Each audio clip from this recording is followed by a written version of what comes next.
Hi everyone. ఈరోజు కార్తీక పౌర్ణమి అని చెప్పి ఫ్యామిలీ అంతా కలిసి దగ్గరున్న శివాలయానికి వచ్చామండి. అసలు కార్తీక మాసం అంటేనే వినగానే మనకు దీపాల వెలుగు, నదీ స్నానం మరియు శివ పూజ గుర్తుకొస్తాయి కదా. కానీ ఈ మాసం వెనుకున్న ప్రత్యేకత ఏమిటో తెలుసా?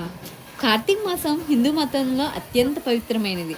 శివుడు మరియు విష్ణువు ఇద్దరూ ఈ మాసంలో ఆరాధన పొందే దేవతలు. పురాణాల ప్రకారం ఈ మాసంలో శివుడు స్వయంగా భక్తులను కాపాడుతాడంట. ఒకసారి బ్రహ్మ మరియు శివుని మధ్య గొప్పతనంపై వివాదం వచ్చింది. ఆ వివాదం కోసం విష్ణువు శివలింగ రూపం తీసుకొని భూమి నుంచి ఆకాశం వరకు విస్తరించాడంట. బ్రహ్మ ఆ లింగానికి ఆది తెలుసుకొని పైకి వెళ్ళాడు, శివుడు క్రిందకు వెళ్ళాడు. కానీ ఎవరూ లింగానికి ఆది ముగింపు కనిపెట్టలేకపోయారంట.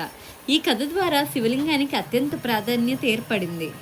అలానే కార్తీక మాసంలోని 30 రోజులు 30 కథలుగా చెప్పబడతాయి. కార్తీక మాసంలో జరిగే ప్రతి మహిమను ఒక్కొక్క కథ కింద వివరించబడతాయి. కార్తీక మాసంలో ప్రతిరోజు ఉదయం నది స్నానం చేసి శివునికి అభిషేకం చేయాలంట. సాయంత్రం నదీ తీరంలో లేదా దేవాలయంలో దీపాలు వెలిగిస్తే పవిత్ర ఫలితాలు లభిస్తాయి అంట. అన్నదానం చేయడం ద్వారా సకల పాపాలు తొలగిపోతాయి అని నమ్మకం. ఈ మాసంలో చేసే పూజలు మనకు ఆధ్యాత్మిక శాంతిని కూడా కలిగిస్తాయి. శివుడు మరియు విష్ణువు ఆశీర్వాదం పొందే అవకాశాన్ని ఈ మాసం అందిస్తుంది. ఈ కార్తీక మాసం మొత్తంలోని కార్తీక పౌర్ణమి అనేది కూడా అంతే విశిష్టమైనది.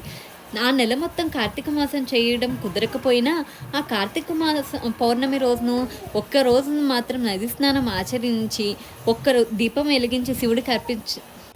వెలిగించి శివునికి ఇస్తే కోటి పుణ్యాల జన్మ పుణ్యం అనేది కలిసి వస్తుంది. శివుడు భక్తుల కోసం త్యాగం చేసే, క్షమించి మరియు సర్వశక్తిమంతుడైన దేవుడు.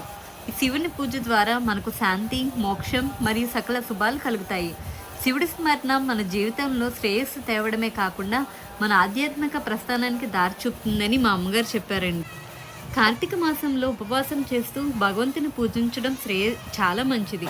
ఈ మాసంలో కార్తీక పురాణం వినడం, పఠించడం వల్ల ఆధ్యాత్మిక కూడా పెరుగుతుంది. తులసి పత్రంతో పూజ చేయడం వల్ల శివుడు మరియు విష్ణువు అనుగ్రహిస్తారు. అలానే కార్తీక మాసంలో అన్నదానం చేయడం అత్యంత పుణ్యకరమైన భావిస్తారండి. పేదవాళ్ళకి, భక్తులకు భోజనం అందించడం మహాకృత్యం. మిత్రులారా, ఈ కార్తీక పౌర్ణమి రోజు శివుడు మరియు విష్ణువుల పూజలతో పాటు దీపాలు వెలిగించి గంగాజల స్నానం చేయండి. ఇది మన ఆధ్యాత్మిక ప్రయాణంలో ఒక గొప్ప అడుగు. మరిన్ని ఇంట్రెస్టింగ్ వీడియోస్ కోసం please subscribe to Singapore Chaitrika channel. అలానే ఈ కార్తీక మాసం గురించి మీకు చెప్పిన ఈ విశిష్టమైన విశేషాలు మీకు ఎలా అనిపించాయో కామెంట్ సెషన్లో తెలియజేయండి. సభ్యులతో ఈ కార్తీక మాసం ఎలా జరుపుకున్నారో తెలియజేయండి. Bye bye.